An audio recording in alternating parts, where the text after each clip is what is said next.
Hello, hello, and welcome to the first entry in what I hope to be a series of videos where I go over ideas I have for video games. This is something I've wanted to do for a while, but I always wanted to kind of make like a couple videos explaining why I want to do this and kind of why I developed these ideas in the first place. And then I also wanted to work chronologically from like the video game ideas I had when I was a kid to the ones that I think about now. But I found myself like really demotivated to do that, kind of all of this like meta work and setting up and stuff.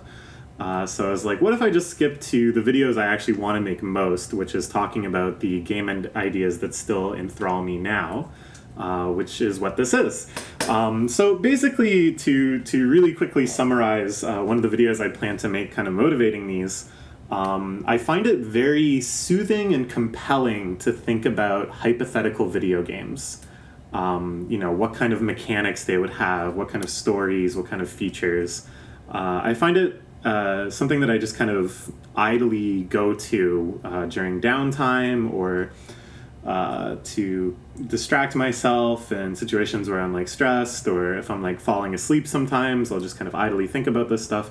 And at a certain point I started thinking I should probably share some of these ideas, because I've spent a lot of time kind of building them up in my head, and I don't want to just forget about them. I don't want to just lose them, like I probably have lost so many ideas since I was a kid.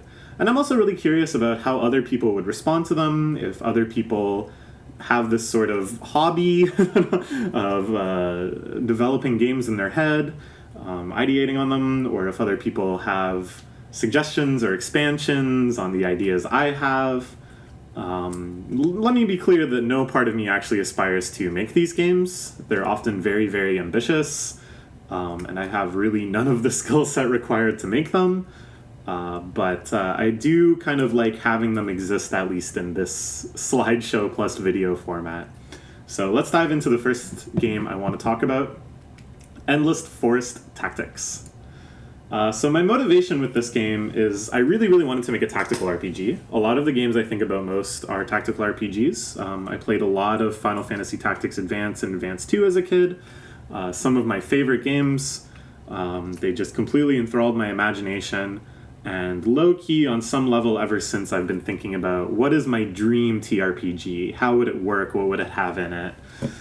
All of my ideas were like very, very ambitious, as I said before. So I wanted to come up with like the simplest version of a TRPG that I could use to work on making an engine and start testing out ideas and stuff, while still being like an interesting game in its own right.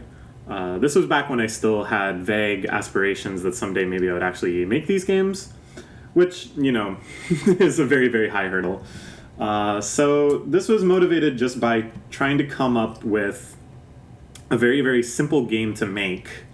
But in the process of doing that, I found an idea that I actually really, really like, and I am building a lot on it. So let's just plunge into how the game starts, and then you can kind of piece together what the premise is from this like hypothetical experience of playing it for the first time. So you see this lovely kind of enchanted forest grove with light spilling down from a break in the trees. There's a small party of 5 of kind of typical RPG looking characters who wake up and arouse themselves. Just this very pretty tree break area. And this mysterious voice pops up in narrative text and commands you, go deeper into the forest and explore. It warns you that the dangers in the forest will always be increasing, and that you'll never, ever be able to go back and return from when you came. Regardless, it tells you you are compelled to continue forward. So you head into the woods. This transitions into a new screen. Looks pretty similar to the old one. There's just less of that light filtering down. It's a little darker now. The perspective and graphical style I'm picturing here is basically Super Mario RPG, a very beloved game to me, where there's kind of like a clear flat ground in the middle, which is like your gameplay area, and then there's a ton of like decorative stuff out of bounds around the edges to kind of give you a sense of what the setting is and what you're going to encounter. So you enter from the bottom left. At the top right, there's another kind of like clearing in the trees. It's pretty clear. You have to head that way. When you enter the area, the camera kind of pans up and right to show you that exit and to show you some monsters that are standing there and wait. At the start, this is your pretty much mishmash, common low-level RPG enemies. There's some insectoid bug stuff, some slimes, some little forest gremlin dudes, whatever. And once your characters emerge onto the grid, there's like a little spot where you can arrange your 5 of them, and then the battle begins. It's just your typical grid-based TRPG turn-based combat. Here's a couple Super Mario RPG screenshots if you didn't know what I was talking about. So, I'm picturing we have our selection of enemies. You're on like maybe a 5x10 diamond grid aligned to this isometric perspective, and then you're battling your way through. Even the in-combat areas of Super Mario RPG are pretty close to what I'm thinking. Like, I don't want the actual battle terrain to be all that complicated. It's more just having like a very clear delineation of your characters are moving and fighting in this area, and then in the back is all sorts of decoration and mood building and stuff. So these first battles are basically just tutorials. You keep hearing this disembodied voice of God. It's a little conversational, a little kind of biblical in that it's always sort of prophesizing and commanding, a little tongue-in-cheek basically. But it's teaching you the different mechanics, and there wouldn't be like very weird or complex mechanics. I'll talk about them later, but each battle would kind of highlight a different subset. Like, you have some elemental slimes, and this teaches you about the elemental system. You have ones that are weak to melee, or ones that are weak to ranged, ones that are weak to magic, and that teaches you that there's some differences there. There's 2 win conditions for any of these battles. Either you finish off all the enemies, or you move a character to the end of the map, get past the enemies, and go to the exit squares. And I'll explain this more later, but basically, like, in a situation where you don't think you're going to win, you can just try to run through. Or if you're trying to just go through as quickly as possible, you can skip out on battles and lose out on the EXP and the material drops. But of course, the disembodied voice at this stage tells you should fight as much as possible. You're going to need this experience for later in the game. Also, there's like a little title card at the start of each battle. It's themed around, at this point, foresty stuff, and it says like stage 1, stage 2, and so on. Okay, then at stage 9, you get to a boss. I'm picturing a big slime that when you're fighting it, it splits into smaller slimes. Very cliche, very traditional, but something that feels a little special because it's like a boss monster. And the disembodied voice tells you this is the boss. And the in-game explanation is that basically monsters also can't move backwards. They can never return to a previous stage. They also feel compelled to go deeper and deeper into the forest. But the boss monster is so strong that it stops the progress of all other monsters. They can't defeat the boss monster, and the boss monster is very content to stay here. This is just some anomaly, the voice explains. So once you beat the boss monster, it's maybe a little trickier than the fights before it, but at this stage of the game, not too hard, still kind of a tutorial. There's a little summary that pops up showing your total EXP gains for each character, all the levels characters got, a total list of the item drops you picked up from killing monsters, and this is just sort of to refresh you on what you've got access to for the next phase of the game, which is the first town. So stage 10 comes up the same sort of title count, but instead of a little combat stage, here the camera kind of pans in to show a lively, bustling town environment. So again, I'm picturing like Super Mario RPG, just that kind of like charming isometric perspective with lots of little buildings. Here, everything is like log cabins. I like the idea of having small little Easter egg things where you can tell that they're decorating the town based on things that the monsters were carrying. Like, let's say there are these little like forest imp things, and they have these staves. You can see people are using those staves to make fences and stuff. Really just giving a sense that the town is supplied and kind of built up on the local fauna. So instead of grid-based, turn-based combat, your character can just move freely around like Super Mario RPG. Right when you enter, you're greeted by someone. The dialogue is sort of like, oh, you made it. Well, most people make it. You'll probably keep going too, but I really beg you to stay. You really can't return when you leave. No one ever has come back to this town after they've left. And I don't know what else is out there. It must be more dangerous. We know that things are getting more dangerous. And this is a nice town. It's very safe. There's never any monsters. And then a brash member of your party will respond dismissively. So this is what I'm picturing for the towns, just little Super Mario RPG towns. I think it would all be flat. Like, I think it looks really cool to have the multi-layers in an isometric perspective, but for simplicity's sake, again, everything with this was motivated by what kind of game can I realistically make with my game dev skills? And I think that's like a good restraint in terms of kind of building interesting ideas from within that restraint. So, the first part of your party responds. I want that to actually be a little bit surprising because they've been totally mute and anonymous throughout these first 9 battles. But no, as you see, as you interact with the town, each of them is actually specifically written. They have names, they have unique personalities. And I haven't really thought too much about how the party will be composed.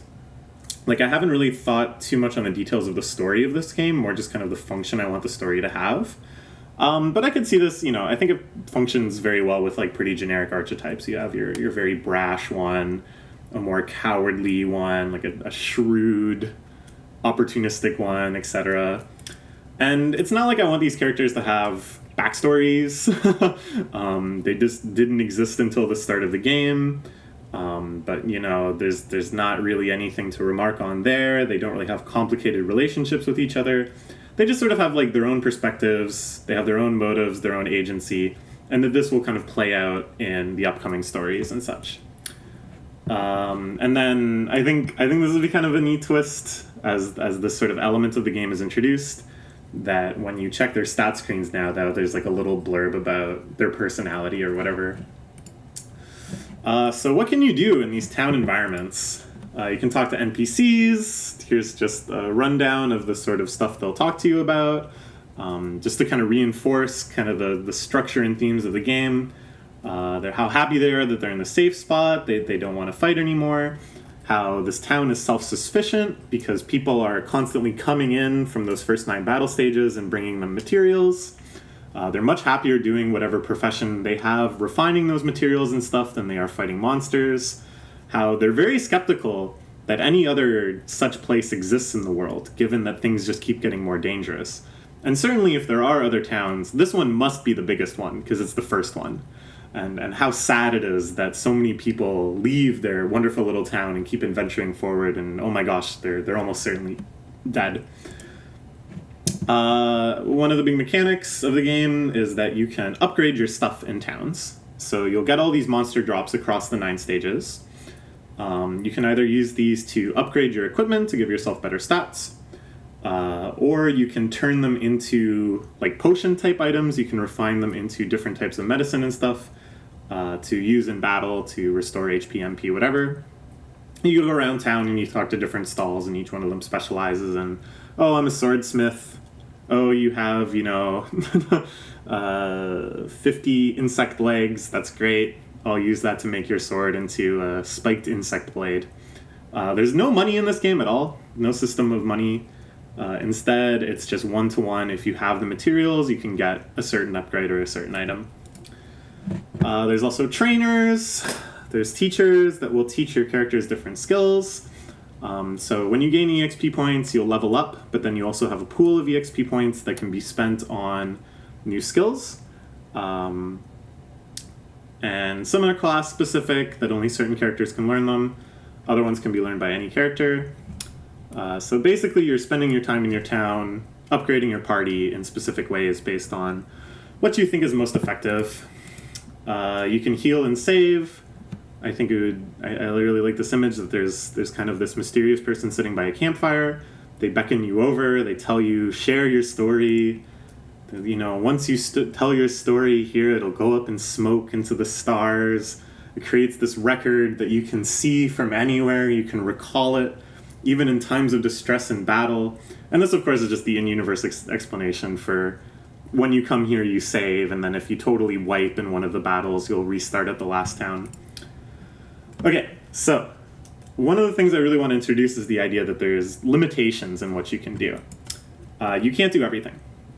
The amount of materials you'll get from the first 9 battles are not enough to get every single item upgrade, get all sorts of items, you won't get enough experience to learn all the new skills with all of your characters, and you can't go back and grind more. You just have what you got from those 9 battles, and that's all you can possibly have in the town. So the drops will be randomized. You'll not always get the same drop from each monster. Sometimes monsters won't have any drops. Sometimes they'll have a big drop. But across the 9 stages, you're guaranteed to get some amount, which I like the idea of this system. So, like in total, you'll get 100 mats to spend. But each playthrough, it'll be different which ones you get more or less of. And so I think this will promote each playthrough having like a uniquely spec'd party. Everybody will diversify and choose different things to invest their mats into. Oh, I really want to do a melee focused build. Oh, I just want to learn as many spells as possible, whatever. But the game will be very, very forgiving at the start.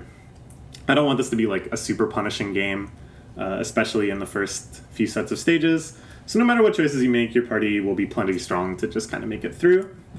And then it's later when you start building up resources like rare materials and stuff, and you're making big EXP investments in different skills, that these choices become like really significant, and you could make a party that's really especially strong or really especially specialized or really suited to a certain playstyle. But hopefully by then you'll understand the mechanics better and understand, what makes a good team.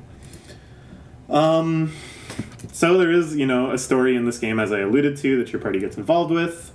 The first one is very simple and kind of highlights some themes of the game. When you're deciding to leave, you encounter the situation where there's somebody who has been living in the town for quite a while who had been convinced to say, oh, it's safer. But inspired by seeing you, they start rebelling against the town, and they're saying, you know what, I do want to go out and venture. I do want to fight. I want to see what's out there. This creates like a bit of a debate in the town about the virtues of staying, the safety, the security, versus this compelling feeling of adventure. I gotta see what's out there. Maybe there's something even more wonderful than this town. Oh my gosh, but you'll never see any of us ever again. You can never come back here, but I have to go. Like, I know I can do it. I know I can make it to someplace wonderful. And this is, of course, an ongoing theme of the game, so I wanted to have something right at the start that's like a very straightforward example of the sort of core conflict that you'll encounter again and again. So this person eventually runs off into the forest ahead of you. The town kind of turns on you at this point and blames you for this person leaving, and then says, yeah, get out of here. So you leave the first town kind of on bad terms, which I kind of like. I think that sets a good tone for the game. So your party just kind of briefly convenes at the edge of town, and then you head out. So the next battles, you're in the forest that's deeper now. The disembodied voice explains that, all right, you get it. This is the loop. You'll journey through the forest for 9 battles. You'll fight a boss. But then, and the explanation here is that the boss has been preventing other monsters from entering the town. You encounter a place with no monsters that's safe, where you can rest and upgrade and prepare for the next set. And this will go on endlessly, forever, as long as you live and you push forward. This is what the disembodied voice of God is telling you. And your party responds to this in varied ways, but overall there's a sense of, okay, well, let's keep going then. So around stage 14, you'll run into that person that ran away ahead of you. They're in a tough spot, they're fighting solo. They're fighting, you help them fight the monsters, you save them, and they join you. This is your first new party member. And then once again, you get to a boss, and then to a new town. So from here, I don't really have a super good sense of exactly what order I want things to happen in, nor do I have super fleshed out ideas. Or rather, it's like I do kind of have them fleshed out in my head, but rather than spend a lot of time on each town, each arc, each character, I kind of want to more give you a gist of what the game will be like, and then talk about like some other features and mechanics and some twists and stuff. So I want this to follow like a very simplified one-piece storytelling model, where your party rolls up in a new town. There's some theme to the town that's based on the rest of the setting of the surrounding stages. There's some sort of issue or conflict in town that your party throws themselves into and gets involved in. Sometimes this will erupt that there's even battles within towns, that suddenly you're on back to like grid-based combat that forms in some arena. But that's kind of the exception. Normally it's like the scoundrel, the villain of this arc, will run off ahead into the next stages and you have to pursue them for the sake of justice. Things like that. At a certain point you leave, but then the conflicts in that town will almost certainly spill out into the next 9 stages. You'll be encountering other characters that left around the same time as you. So a bunch of ideas for issues in different towns that you might encounter. A town that's been taken over by a cult, I think would be kind of neat. They try to convince you to join as well. It's very like eerie and spooky. And eventually probably you fight the cult leader or something. There's this gigantic town where like a lot of people stop to live. Maybe this is at like 50-ish. So you're a ways in. And it's really, really prosperous. That the monsters in stage 41 to 49 give you all sorts of like useful things, like good construction materials and stuff. So this town has just been prospering. And they're trying to impose like a system of capitalism where they try to introduce a money mechanic, and they're telling you, oh, you can sell your materials for this money and then buy other materials for this money, and this allows you to upgrade much more diversely and stuff. And your characters are kind of like confused and skeptical. And then kind of the joke is that as soon as you leave, no one ever recognizes this money again or has any idea what you're talking about. A town of bandits that are trying to rob you, and you got to fight your way out. Near the end, I like the idea of like this very industrious, hardworking town that really lures you to stay, because it makes the case that, you know, you're out there trying to get stronger, you're out there fighting monsters, you're essentially just trying to make numbers go up. It almost like does a little fourth wall breaking, not in a way that's actually like, oh, you're in a video game, but acknowledging that your characters seem compelled to keep progressing and keep upgrading and getting stronger, and going, oh, wouldn't you rather, you know, just endlessly smith and mine materials and make stronger and stronger swords, and this would be one of the like final temptations. And then this would be balanced with little towns and arcs where not really much happens, because I think it would be a little much if like the entire game was just sort of saturated with plot. So I think at least a few of the towns and stages should play out fairly uneventfully, just to make it more significant when you roll into town and it's like, oh, something's going down here.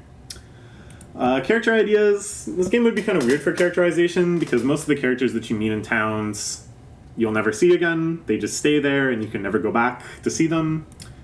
A lot of the individual arcs will have the theme where you're acknowledging there's not really anything we can do to fundamentally change this place, even though it's got problems.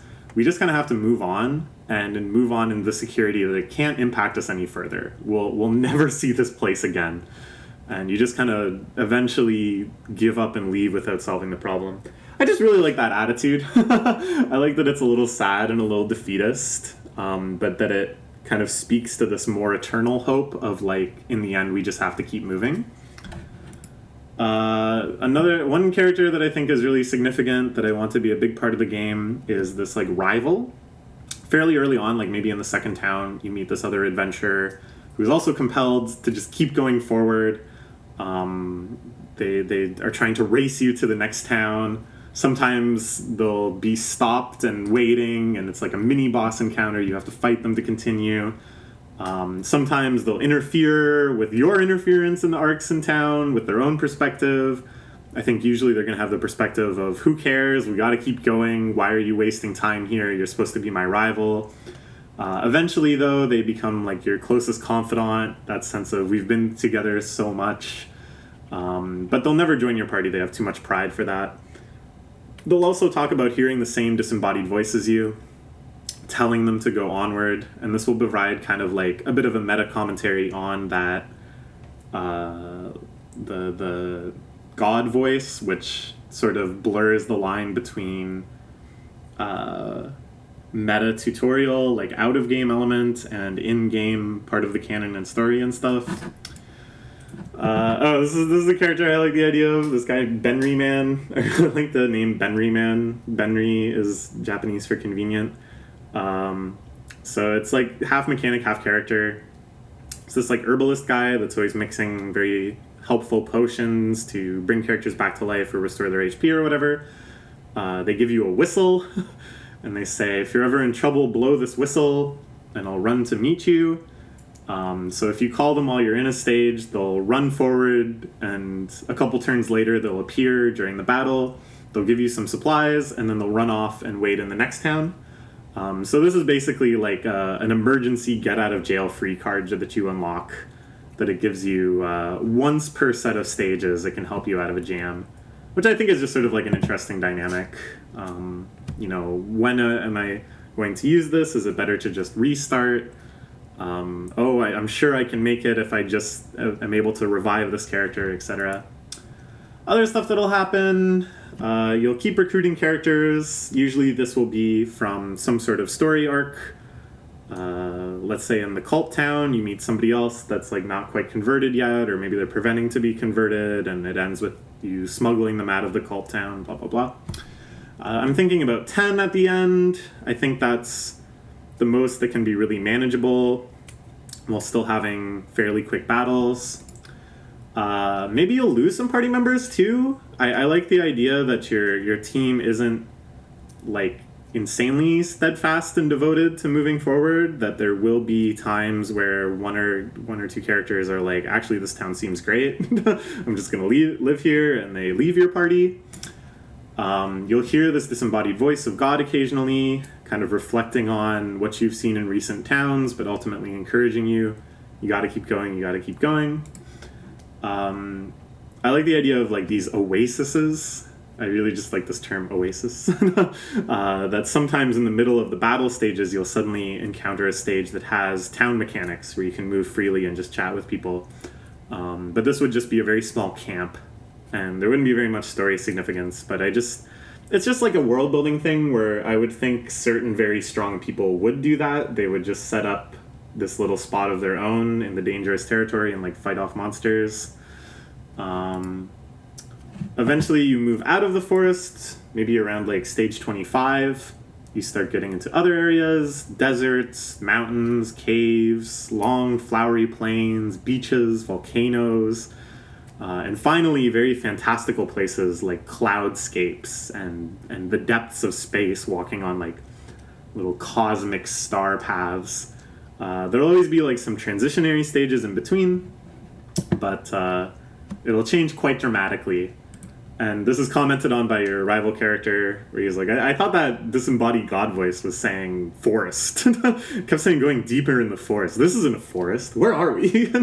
Just like a little, not quite like fourth wall breaking or like meta commentary, but just like really being the straight man almost, and putting like a little tongue-in-cheek focus on, you know, these gameplay elements, the fact that everything's changing so much. So thinking kind of generally about the vibe I want this game to have, and what sort of themes and what sort of aesthetics and stuff, big inspiration for me was The Voyage of the Dawn Treader, which is the fourth Narnia book. I read these when I was a kid. They all made a huge impression on me, but Voyage of the Dawn Treader is the one that definitely sparked my imagination most as a kid, and one that I return to in my thoughts a lot. Essentially, it's like the story of some of our main crew of kids that keep popping into Narnia, and some new characters. I think seemingly out of just boredom and raw curiosity. I can't remember if there's another reason. They decide they're just going to sail to the ends of the earth, the world of Narnia. They're just going to see what's out there because nobody knows. They just sail in one direction, and it's wonderful. Things just get like weirder and weirder. There's no faith that like things will ever start to make sense. Like they arrive at some mysterious island. They can't really figure out what's going on, what anything means. and they just kind of leave. And there's no sense that later you're going to figure out what that meant, because they're gone and they're not coming back. There's no sense that they're ever going to return to any of these places. And maybe, like, I got this vibe from Voyage of the Dawn Treader, and spoiler alert, there is a character that dies at the end. That there's the sense that they're just heading for their death, that they've just accepted and embraced and cherished the fact that they're just going to sail until they die. And I want my game to have all of these same senses, all of this same sense of we're not even really understanding what we're seeing, but we just have to keep moving forward.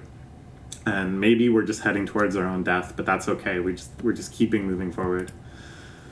A strange sense that as you get really deep, you get to these towns where obviously everybody that lived there has also made the harrowing journey you've had and fought all these monsters and stuff. And it's just like, how are they still able to live this far out? How are they building these towns and civilizations and these cultures and ways of life so deep in something so dangerous and strange? I really like that sense. I want that sense to be emphasized. A common theme is like, why did you stop here for each town? It's kind of like a series of different types of temptations, of you know, and it's kind of analogous to like things that people in real life end up spending their time on. Like the cult town, the idea is like, well, maybe this is sufficient for people. Maybe this is enough that they can spend their life in worship of this cult. Or the really capitalist town. Oh, maybe this is sufficient, that you can just feel like you're becoming prosperous, becoming rich, that you're atop some hierarchy.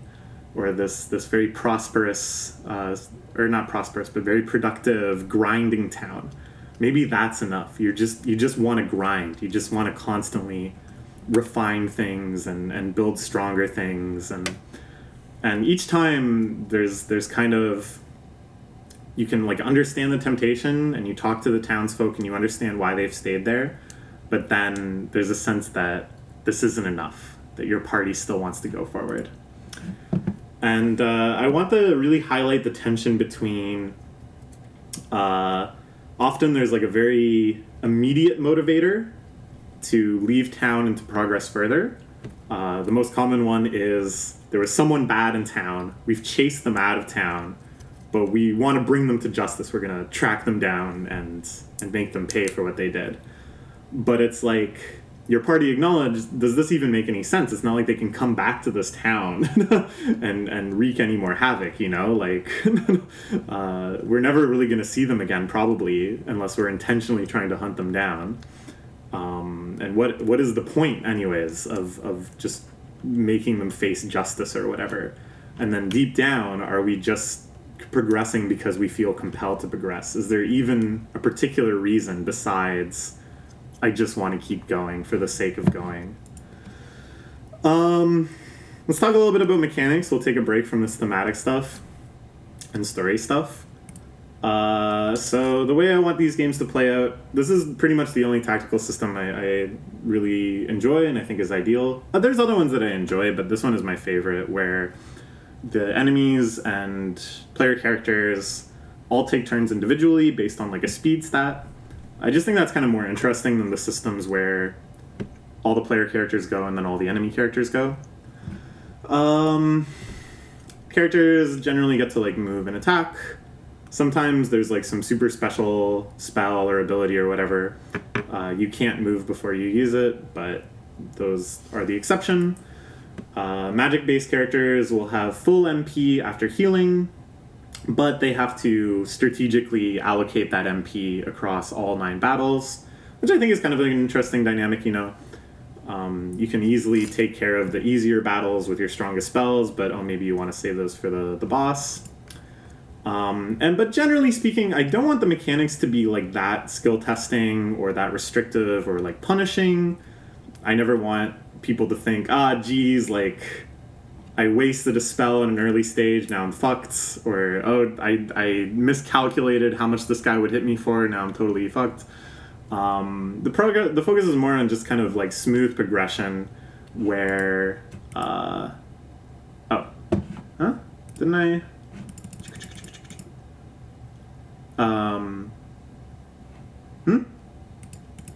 I split up these slides in a way that I didn't think I did, sorry.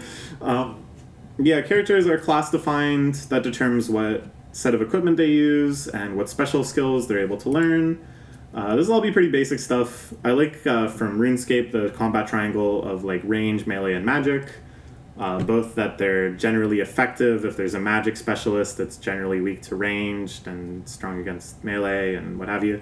But also just mechanically, like trying to make it so there's a trade-off between being able to attack from a distance and not being able to be counterattacked versus melee attacks, which are just the best damage output, versus magic attacks, which are good AoE, and how those three things kind of naturally create a rock, paper, scissors of if you're trying to gun for one, you'll be weak to another. I want there to be a very simple elemental RPS system of monster and attack attributes. Water spell beats fire monster, the easiest thing in the world.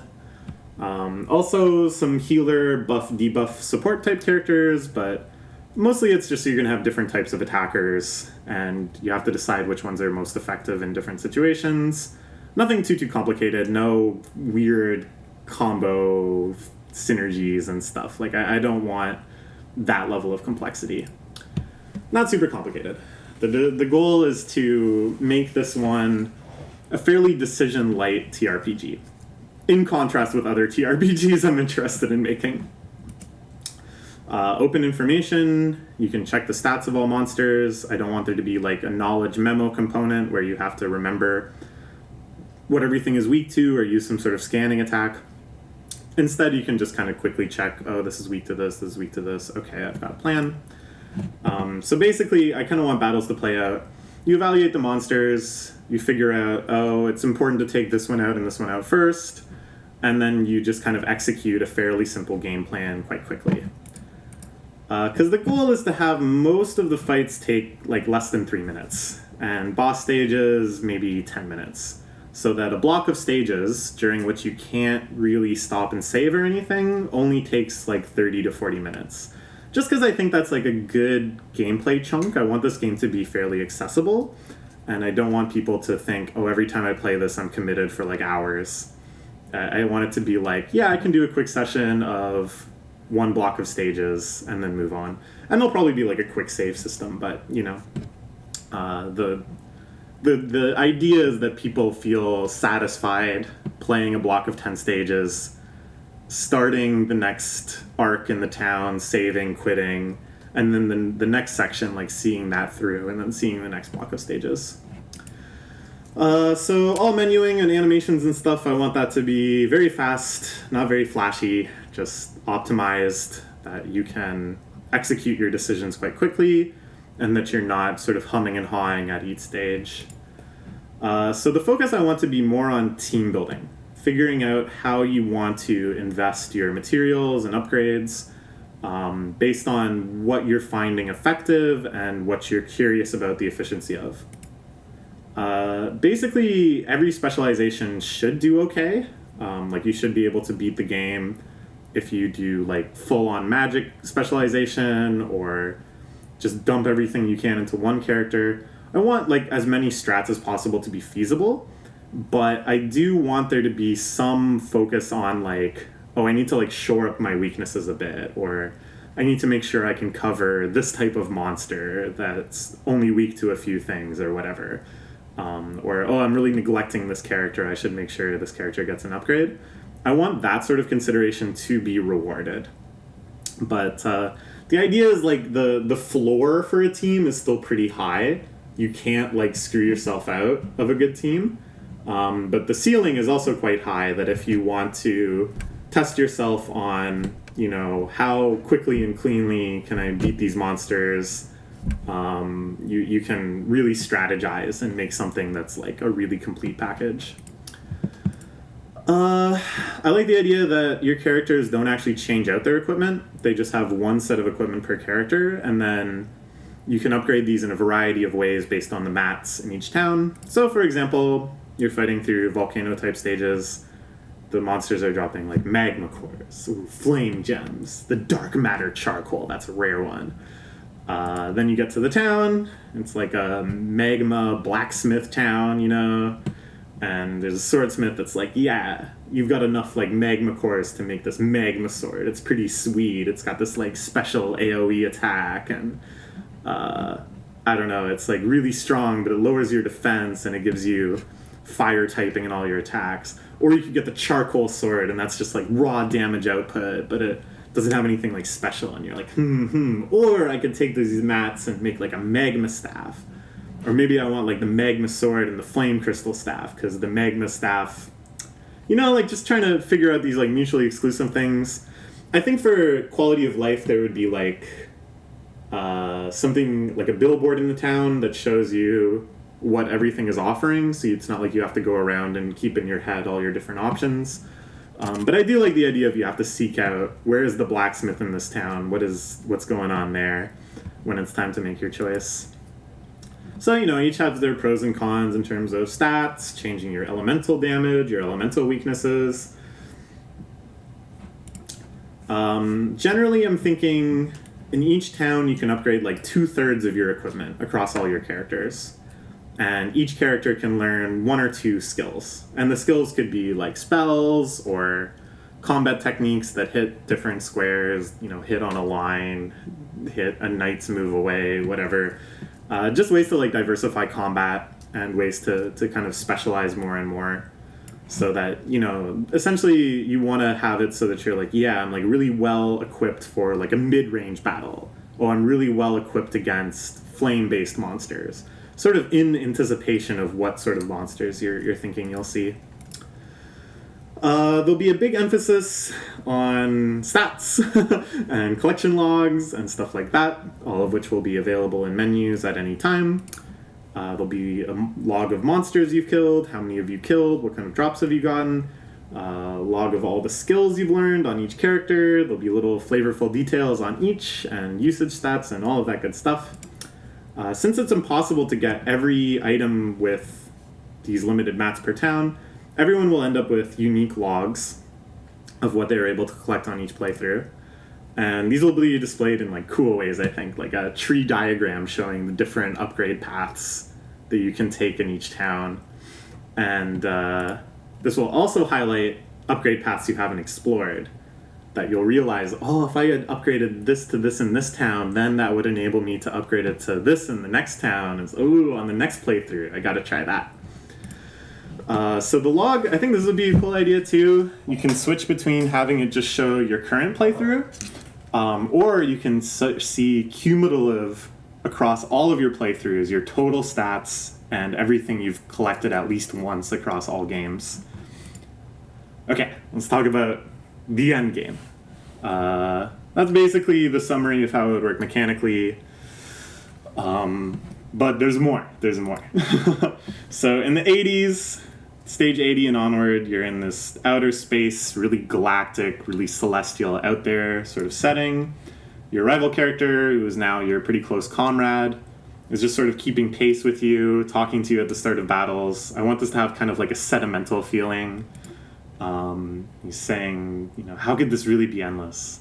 Doesn't it seem like things have been escalating in a way that they couldn't just keep escalating? It just couldn't go on like this. And I've been counting, I've been counting the stages. I bet you have too. We're almost at 100. That must mean something. Maybe it'll just loop. I don't know. Maybe we'll end up back in that forest. But honestly, I don't care. I just have to keep moving forward and keep getting stronger. That's what it's all been about in the end, hasn't it? Feeling stronger and stronger. All those other things you did were just secondary.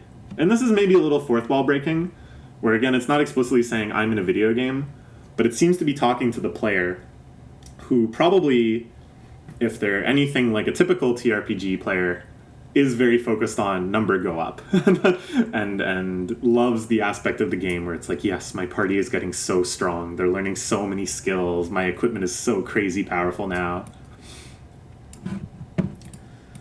At stage 90, you reach this town that's like this gigantic celestial fortress. And these people are super, super dedicated to not letting you go any further. They say they too expect that things are actually ending, that this isn't actually endless forest after all. And they believe that no one should witness whatever is at the end of the line. That's just what they've decided. This is their faith. that it's better to just stop here.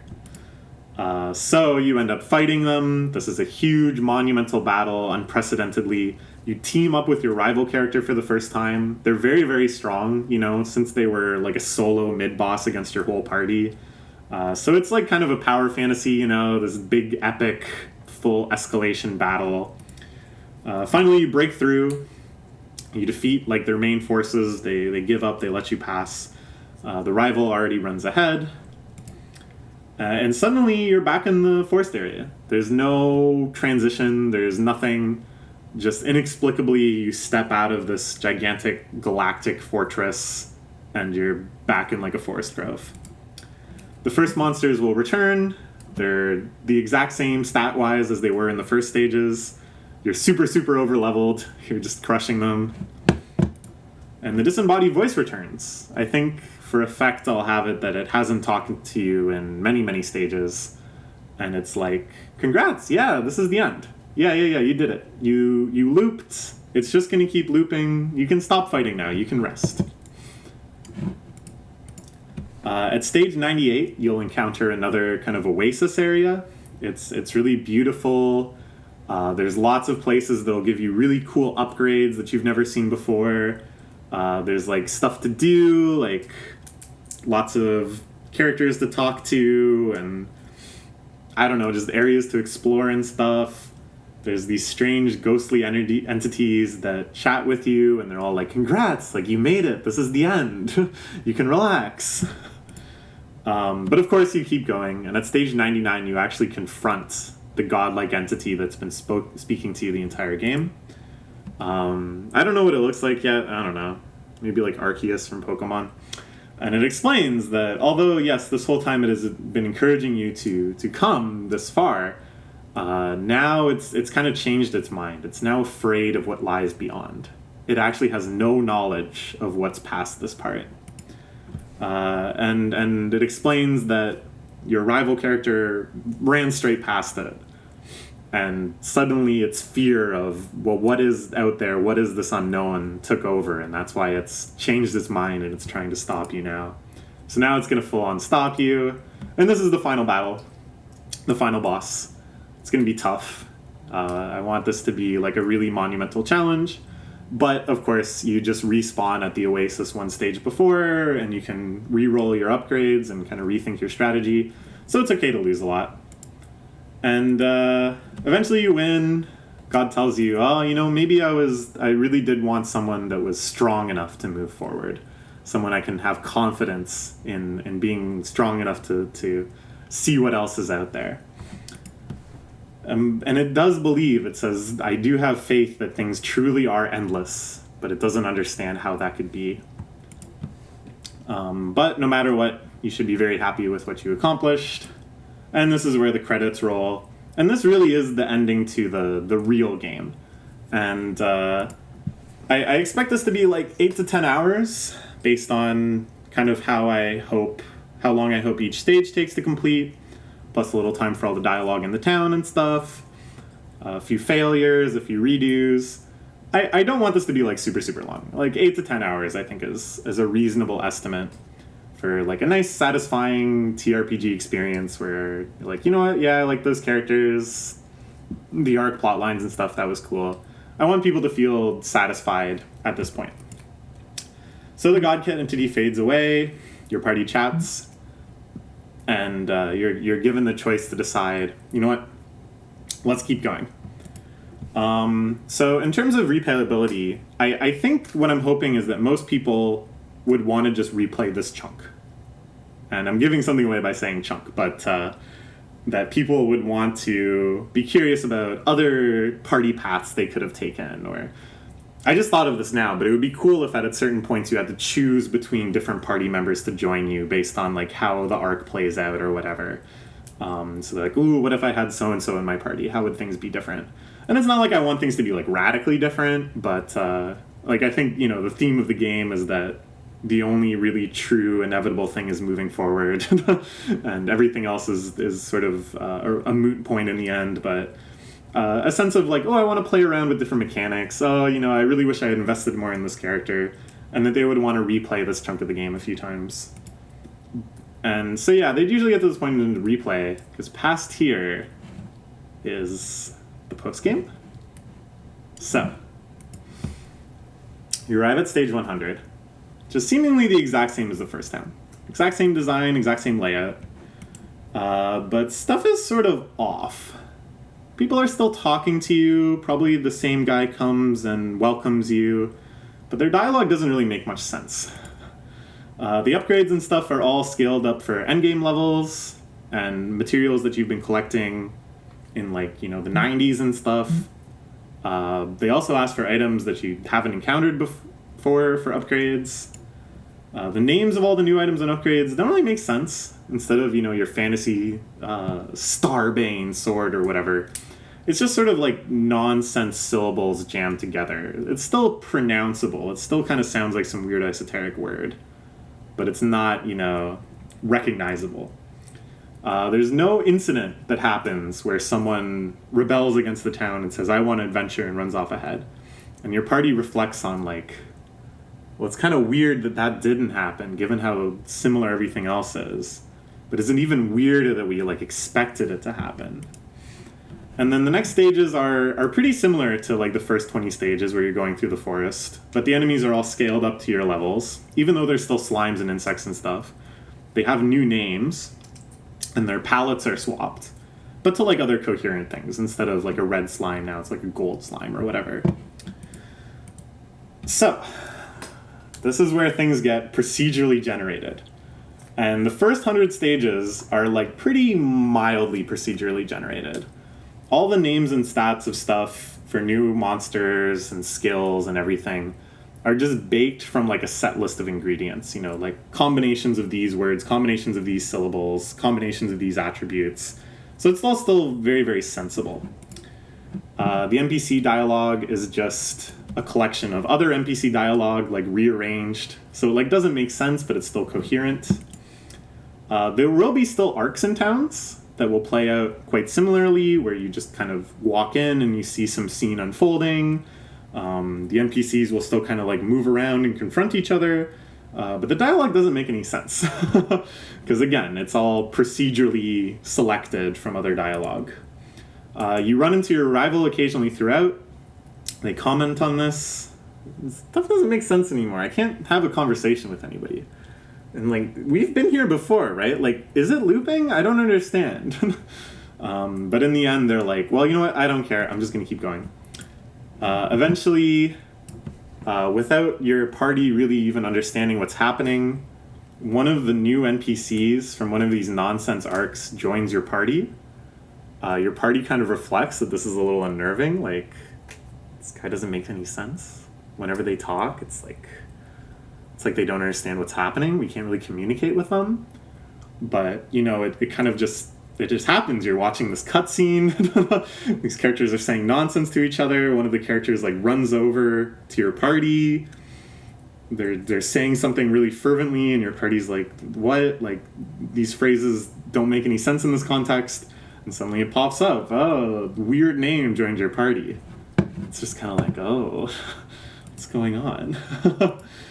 So past 200, things start getting rapidly more and more just procedurally generated. So instead of iterating on old themes, oh, here's another volcano town, here's another desert town, new areas now just become mismatches of discongruent assets. That here's a plant from the forest next to a bubbling lava pit next to, like, this fluffy cloud thing. Just a total mismatch at procedurally generated random. Now the NPCs are just in dialogue generated word by word. Instead of it being, like, phrases that don't make sense in context, now it's just nonsense strings of English words. Monsters now, instead of just palette swaps, are just mismatches of different sprites with totally nonsensical garish palettes.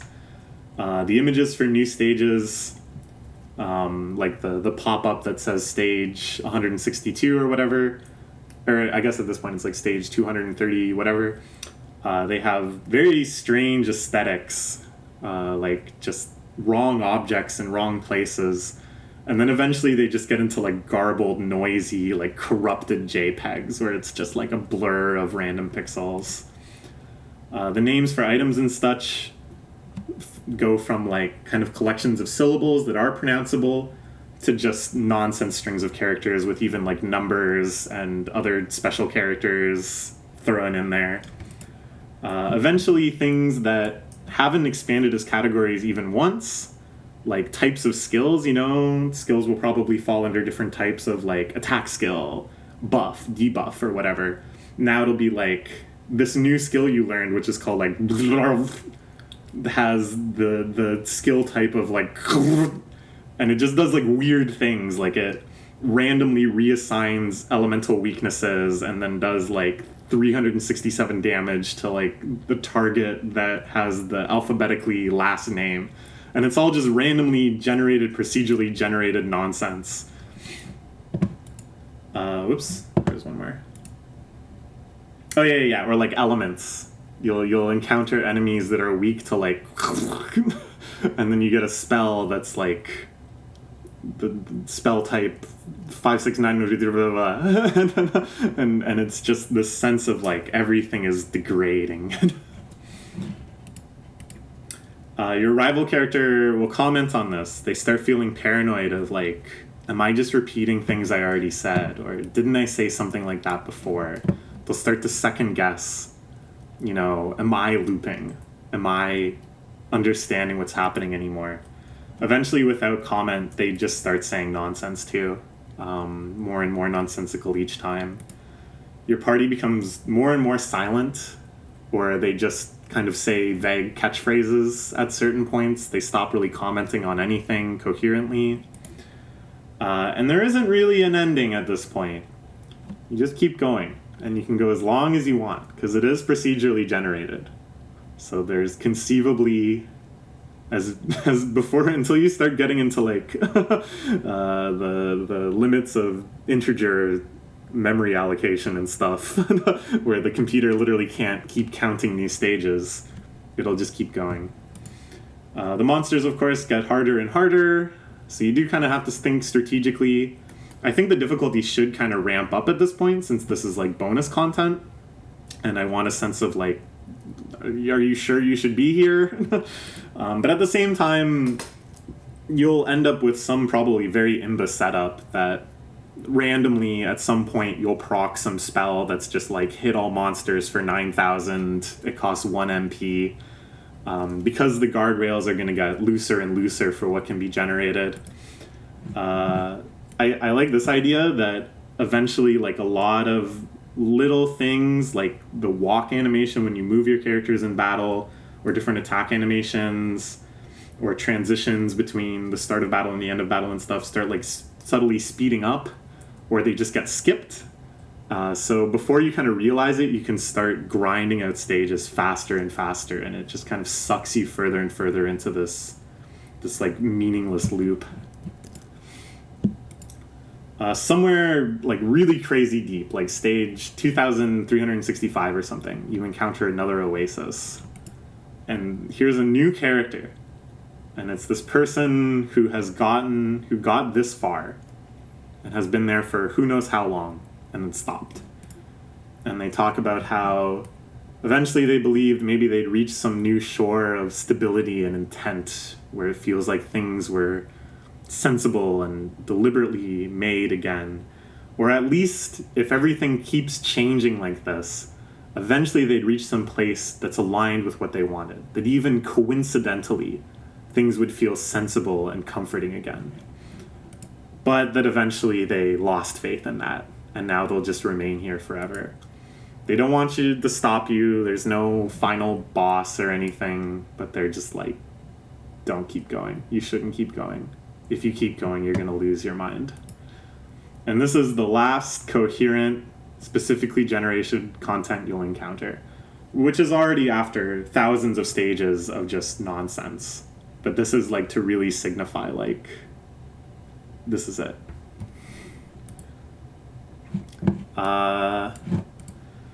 So mechanically, of course, since everything is just procedurally generated and there's no guide rails or anything past a certain point, things are going to be very strange and very unbalanced. It's possible that you run into monsters that are like super broken with really crazy unbeatable stats. But I think the idea is like it's okay if your party becomes broken, but it's not okay if the game ever becomes impossible. So there would probably still be some guide rails and normalization, such that like you're always going to proc better things before the monsters proc better things. But that at some point you're going to start proccing a lot of broken stuff, and then monsters are going to start proccing a lot of broken stuff, and it's just going to be this insane battle. And then it might require reconfiguration where you have to go back to the last town and be like, oh, okay, so there's a monster ahead that's only weak to one element. I have to figure out, is there some skill in this town that can teach me an attack of that element? So it's like almost a little puzzle. Like, I even though it's procedurally generated, I think you can have some intent that such scenarios are likely to occur. But hopefully overall you have a sense that you're becoming more and more relatively powerful over the monsters you're fighting. The collection log will keep working and recording the new strangely named, strangely graphicked items and monsters and skills you're encountering. But of course, your log gets more and more dominated by this nonsensical procced content. So what kind of themes am I trying to express here? I really wanted to reflect the idea of like games that glitch out at their edges, and that these edges are humanly attainable, but only if you're really depraved and devoted. So like the Pac-Man kill screen, when you get to level 256 in Pac-Man, a lot of the game's inner logic breaks and it becomes unplayable. The graphics get really weird. Minecraft Farlands, the way that Minecraft generates new chunks of blocks and stuff will eventually break if you get to high enough numbers. Again, this is just a memory allocation thing. I think it's fixed in later versions of Minecraft, but in early Minecraft, they would talk about the Farlands as this kind of mystical place where if you make it out there, the game just like stops functioning, and the maps it creates are like really weird and nonsense. In NES Tetris, the palette of the blocks is based on your level, and if you keep like increasing your level just through like super skilled play or through hacking, you'll eventually get to really garish, strange looking palettes for the blocks. And very recently, this was achieved by a human for the first time, getting to the glitched colors. So I love stuff like this. I just find it so thrilling, almost, to see what the game spits out when it's pushed past where the developers thought you could take it. So I wanted to build a game that's in part about that experience. I really wanted it to be kind of bittersweet, that part of you becomes addicted, to not put too fine a point on it, becomes very compelled, very curious about what is out there, but you have to kind of sacrifice everything to get to that point. The personalities of your party, whom hopefully you've come to be fond of, are just gone. The idea of running into charming NPCs that have their own weird little lives and towns, that's gone. Instead, it's just garbled, gibberish robots. All the like real novelty of the game, like sure you're gonna encounter weird skills that are like kind of funny, or like a monster that ends up with like a really funny looking sprite or whatever, but like the sense of like an actual new surprising element, new twist in the story or something, you acknowledge that that's just never gonna happen again, and instead all that remains is like numbers going up. But the numbers do go up, and they accelerate as they go up. You start gaining stats faster and faster with each level. You do more and more damage. It starts getting into Disgaea type territories where they have to give the number in like scientific notation so it doesn't fill up the whole screen. And I really want this to drill into a quality I find very, very addictive.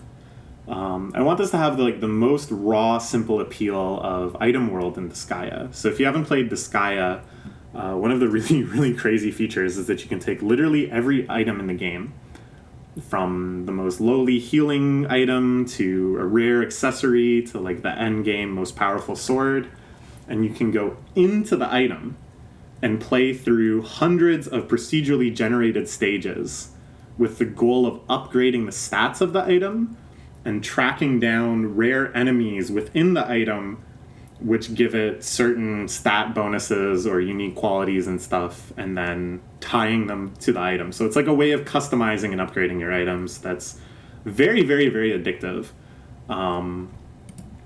Like, one of the things that makes it so addictive is you can churn through stages really, really quickly. And that's a combination of the fact that in Disgaea, your characters get ridiculously powerful and can nuke everything, just like this game. And then, I didn't actually cover this, I meant to cover this a little more, but like, the fact that you can also just run through the stage to the exit square if you don't feel like fighting, if you don't feel like trying to get drops or whatever.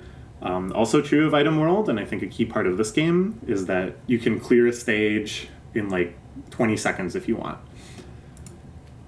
And occasionally in Item World, you stumble upon something really crazy. Like you get some drop that's just extremely rare and has insane stats, or you run into some stage that has like a really rare monster or something. Or in Disgaea, like even the monsters' names are procedurally generated. And you just have these little moments of like levity where you're just like, huh, what are the odds that I run into this like 300 stages deep on my, dive into this egg? And I want this game to have that too, where you're just kind of plunging ever forward, but occasionally you're just like, oh, that's weird. But yeah, mostly you just want to keep going deeper and deeper so you can see as much as you can of this stuff and see how crazy it's going to get and see how big the numbers can get. And this, of course, to tie it all together, we would have high scoreboards. The campfire person, even well past the procedurally generated point, will keep appearing in each town, but their dialogue is always the exact same in each town, so it's kind of like you neither gained nor lost something there. Maybe this is like the last thread of your sanity is that this person still acts the same. Or maybe they'll speak some nonsense. I changed my mind, I guess. I guess when I was making these slides, I thought that they would also speak nonsense, but whatever. You just look at your options to like save and heal. And then past level 100, you can start looking at a global ranking of how many stages deep the furthest parties are, what their highest levels are, the highest number of items collected and stuff. And this sounds fiendishly addictive to the right person, which includes me. So this is the exact sort of game that I would get really absurdly addicted to, I think. I played a shit ton of Disgaea and Final Fantasy Tactics Advance and stuff. The aspects of those games that were like continuous, where you could just continually grind forward and stuff, I would dive so deep into them, even when it wasn't really progressing the story, even when it wasn't unlocking anything. If it existed, if this game was real and I heard about it, and I heard this much about it, I would go, no way. That's hundreds of hours of my life that I'll never get back, and I don't want to play it. So what's the deal? Why would I want to make a game? Why do I spend time idly thinking about all the different arcs this game could have, all the different mechanics, the sort of feel I would want it to have? Like sometimes like really just zoning out and just like picturing what this game would be like if I myself don't even want to play it. Thinking about it on this meta level, where I'm just kind of thinking about how it would function and stuff, it's very satisfying to me. And I do kind of want to get into the psychology of that in another video, like a meta video on these game idea videos. But it is really, really satisfying for some reason. It tricks my brain into thinking I'm achieving something. And it's nowhere near as time-consuming to just idly think about what the game could be like versus playing the game if it existed. Plus, and this is going to sound weird, and I don't know what I mean exactly by this, but I know a lot of people who play MMOs a lot, and I know conceptually of what the MMO player base is like, or MMOs and other such addictive games. And I think in a lot of cases, these people can't do the stuff I do. Like, I'm very blessed in a lot of ways. I have disposable income. I have a job that doesn't completely annihilate my energy, and I'm very extroverted and social, and I'm not anxious, and I live in a big city, and I have a lot of friends. So I have a myriad of options available to me for things I can do. And other people don't have all of that. And I think for those people that may have large chunks of time where they're kind of stuck somewhere with nothing to do, or they're in a situation where they're so drained by work or other responsibilities that they can't muster the creative energy or the social energy to do something else, or because of any number of mental illnesses, they don't have the ability to like go out in society and do other things. I think these sorts of games can be like very, very soothing and very fulfilling and trigger parts of the brain that are like really important around achievement and setting and accomplishing goals and making progress, which I think can really bolster someone's like self-esteem and self-worth in situations where they may not have the ability to do so in other means. And to be clear, the evil here is society, is our capitalist society that puts people into these situations and doesn't give them adequate care for mental health issues, and usually heavily exacerbates mental health issues. And but failing some sort of beautiful revolution, I think it's totally valid for there to be things that are soothing and to help people have a rich and meaningful life, even if it is just a game, even if it is just kind of like a weird addictive Skinner box thing, even if it just is a way to idly strategize and plan without really much consequence. Sorry, this is getting really heavy, but for some reason I thought this was a good time to address my overall feelings on such games. That I think they are really valuable and really special for a big chunk of the population that is otherwise very neglected. And I don't know, it's like a Band-Aid, but like, damn, sometimes people need a Band-Aid, And I think thinking about what makes a game good in this way, what makes a game genuinely soothing and helpful and, motivating for all sorts of these people to play it is really, really fascinating. And I don't mean to paint with too broad a brush. Obviously not all MMO players are like this. Obviously not all people addicted to Disgaea are like this. But just speaking from experience, like when I was addicted to a game like Disgaea, what was my lifestyle like? What was my mental health like? And what did it do for me? That's really where I'm coming from. It's from a place of empathy. Sorry, this got really, really heavy at the end, but ultimately, though, I can't make this game anyways. It's really funny that this started as, well, I want to make a TRPG, but trying to figure out like a whole frame of the game where you have to enter and leave battles and there's all these different game states and stuff. That sounds hard. What could simplify it? Okay, well, what if it's just like battle, battle, battle, and there's nothing else you can do? And it's like, oh, okay, well, what would a setting for a game like that be? Okay, well, let's say you're like, you keep going forward, but it's like an old school side scroller and you can't go backwards. That was the motivation. And I was like, yeah, that sounds like a game I could make. Like, I feel like that's within my programming skills. And now my ambitions are to make something that's definitely not in my programming skills. But, I actually had a really, really good time digging through my brain and trying to remember all of the ideas I idly came up with for this game.